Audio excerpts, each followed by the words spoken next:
ನಮಸ್ತೆ friends, ಗುರುಮುಖ cooking ಚಾನಲ್ಗೆ ಸ್ವಾಗತ. ಬನ್ನಿ, ಇವತ್ತು ಹಳೆ ಕಾಲದ ಒಂದು ರೆಸಿಪಿ ತಂದಿದ್ದೀವಿ. ಇದಂದ್ರೂ ಮೂಳೆ ನೋವಿಗೆ, ಬೆನ್ನು ನೋವಿಗೆ ಎಲ್ಲ ಸರಿ ಹೋಗುತ್ತೆ. ಮತ್ತು ಬಾಣ್ತಿ ಅಂದ್ರೂ ತುಂಬ ಒಳ್ಳೆಯದಿದು ಕೊಟ್ಟರೆ.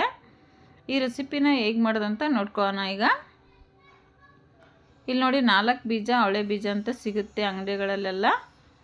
ಇದನ್ನು ಆನ್ಲೈನ್ ಕೂಡ ಸಿಗುತ್ತೆ. ನಾವು 4 ಸ್ಪೂನು ಅವಳೆ ಬೀಜನ ತೊಗೊಂಡಿದ್ದೀವಿ. ಈ 4 ಸ್ಪೂನು ಅವಳೆ ಬೀಜನ ಒಂದು ಸ್ವಲ್ಪ ದೊಡ್ಡದು ಬೌಲಿಗೆ ಹಾಕೊಂಡ್ಬಿಟ್ಟು ನೀರು ಹಾಕ್ಕೊತಾ ಇದ್ದೀವಿ. ಇದನ್ನು ನೆನೆಯೋದಕ್ಕೆ ಬಿಡಬೇಕು. ಒಂದು ಅರ್ಧ ಗಂಟೆ ಆದರೂ ನೆನೆಸ್ಬೇಕು. ಇದನ್ನು ನಿಮಗೆ ಟೈಮ್ ಇದ್ದರೆ 1 ತಾಸಾದರೂ ಕೂಡ ನೆನೆಸ್ಕೊಳ್ಳಿ. ನೋಡಿ, ಇಲ್ಲಿ ಚೆನ್ನಾಗಿ ಮಿಕ್ಸ್ ಮಾಡ್ಕೋಬೇಕು. ನೋಡಿ ಈ ರೀತಿ. ಇವಾಗ ನಾವು ನೆನೆಯೋದಕ್ಕೆ ಬಿಡೋಣ. ಇಲ್ಲಿ ನೋಡ್ಬೋದು, ಒಂದು ಅರ್ಧ ಗಂಟೆ ಆದಮೇಲೆ ಯಾವ ರೀತಿ ಅವಳೆ ಬೀಜ ನೆಂದ್ಕೊಂಡೈತೆ ಅಂತ ಹೇಳ್ಬಿಟ್ಟು. ನೋಡಿ ಎಷ್ಟು ಚೆನ್ನಾಗಿ ನೆಂದ್ಕೊಂಡಿದೆ. ಇವಾಗ ನಾವಿಲ್ಲಿ ಗ್ಯಾಸ್ ಹಚ್ಚಿಬಿಟ್ಟು ನೀರು ಕುದಿಯೋದಕ್ಕೆ ಇಟ್ಟಿದ್ದೀವಿ. ನೀರು ಕೂಡ ಕುದೀತಾ ಇದೆ. ನಾವಿಲ್ಲಿ 4 ಸ್ಪೂನು ಅವಳೆ ಬೀಜಕ್ಕೆ ಒಂದು 4 ಬೌಲು ನೀರು ಹಾಕ್ಕೊಂಡಿದ್ದೀವಿ. ಆ ನೀರು ಕುದಿಯುವಾಗ ನಾವಿಲ್ಲಿ ನೆನೆದಿರೋಂಥ ಅವಳೆ ಬೀಜ ಕೂಡ ಹಾಕ್ಕೊತಾ ಇದ್ದೀವಿ.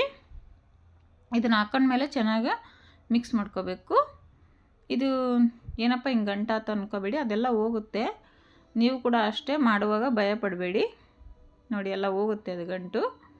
ಇವಾಗ ಈ ರೀತಿ ಚೆನ್ನಾಗಿ ಮಿಕ್ಸ್ ಮಾಡ್ಕೊಳ್ಳೋಣ. ನಾವು ಮಿಕ್ಸ್ ಮಾಡಿಕೊಂಡು ಕುದೀತಾ ಇದೆ ನೋಡ್ಬೋದು ಇಲ್ಲಿ ಚೆನ್ನಾಗಿ. ಅವಳೆ ಬೀಜ ಒಂದು ಸ್ವಲ್ಪ ಹೊತ್ತು ಚೆನ್ನಾಗಿ ಬೇಯಿಸ್ಕೋಬೇಕು ನಾವು. ಇದು ಕಲರ್ ಕೂಡ ಚೇಂಜ್ ಆಗುತ್ತೆ ಬೆಂದ ನಂತರ. ಈ ನೊರೆನ ಸ್ವಲ್ಪ ತಕ್ಕೋಬೇಕಾಗುತ್ತೆ.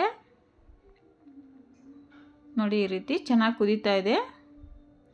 ಇದು ಹಳೆ ಕಾಲದ ಜನ ಯಾವಾಗ್ಲೂ ಈ ರೀತಿ ಅವಳೆ ಬೀಜನ ಕುದಿಸ್ಕೊಂಬಿಟ್ಟು ಕುಡಿಯೋರು. ಅವಾಗೆಲ್ಲ ಇವೇ ಎಲ್ಲ ಮನೆ ಮದ್ದುಗಳು. ಇವಾಗ ನಾವು ಬೇಗ ಏನಾದರೂ ಹುಷಾರಿಲ್ಲದ್ರೆ ಮಾತ್ರೆಗಳನ್ನ ತಗೊಂಡ್ಬಿಡ್ತೀವಿ. ಅವಾಗೆಲ್ಲ ಈ ರೀತಿ ಮಾಡ್ಕೊಂಡು ಕುಡಿಯೋರು. ಮೂಳೆ ನೋವಿಗೆ, ಬೆನ್ನು ನೋವಿಗೆಲ್ಲ. ಬಾಣ್ತರಿಗಂತೂ ತುಂಬ ಒಳ್ಳೆಯದಿದು. ನೋಡ್ಬೋದು, ಇಲ್ಲಿ ಕಲರ್ ಕೂಡ ಚೇಂಜ್ ಆಗಿದೆ. ಅವಳೆ ಬೆಂದಿದೆ ಅಂತ ಅರ್ಥ.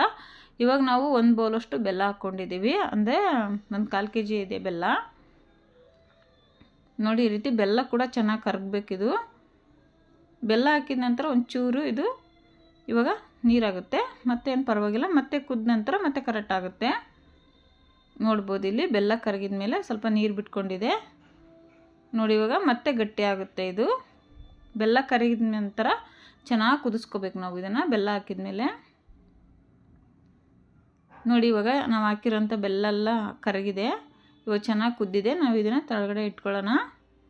ನೋಡಿ, ಕೆಳಗಡೆ ಇಟ್ಕೊಂಡು ಸ್ವಲ್ಪ ತಣ್ಣಗಾಗೋದಕ್ಕೆ ಬಿಡೋಣ. ತಣ್ಣಗಾದ ನಂತರ ಇದಕ್ಕೆ ಹಾಲು ತುಪ್ಪ ಹಾಕ್ಕೊಂಡು ಕುಡಿದ್ರೆ ತುಂಬ ಚೆನ್ನಾಗಿರುತ್ತೆ. ಮತ್ತು ಹೆಲ್ತಿಗೆ ಕೂಡ ತುಂಬಾ ಒಳ್ಳೆಯದು ಈ ರೆಸಿಪಿ. ನೀವು ಟ್ರೈ ಮಾಡಿ. ನೀವು ಹಸುವಿನ ಹಾಲಾದರೆ ಹಂಗೆ ಹಾಕ್ಕೋಬೋದು ಬಿಸಿ ಇದ್ದಾಗಲೇ. ನಾವಿಲ್ಲಿ ಪಾಕಿಟ್ ಹಾಲು ಹಾಕೋದ್ರಿಂದ ಸ್ವಲ್ಪ ಒಡೆದೋಗುತ್ತೆ ಅಂತ ಹೇಳ್ಬಿಟ್ಟು ಬೆಲ್ಲ ಹಾಕಿರ್ತೀವಲ್ಲ, ಅದಕ್ಕೆ ನಾವು ತಣ್ಣಗಾದ ನಂತರ ಹಾಕ್ಕೊಂಡಿದ್ದೀವಿ. ನೋಡಿ, ಹಾಲು ಹಾಕಿ ಮಿಕ್ಸ್ ಮಾಡಿದರೆ ರೆಸಿಪಿ ಅಂತೂ ತುಂಬಾ ಚೆನ್ನಾಗಿ ಬಂದಿದೆ. ನೀವು ಟ್ರೈ ಮಾಡಿ. ಇದನ್ನು ತಿಂಗಳಿಗೆ 1-2 ಸಲನಾದರೂ ಮಾಡ್ಕೊಂಡು ಕುಡೀರಿ. ಆರೋಗ್ಯಕ್ಕೆ ತುಂಬ ಒಳ್ಳೆಯದು. ವಿಡಿಯೋ ಇಷ್ಟ ಲೈಕ್ ಮಾಡಿ, ಕಮೆಂಟ್ ಮಾಡಿ.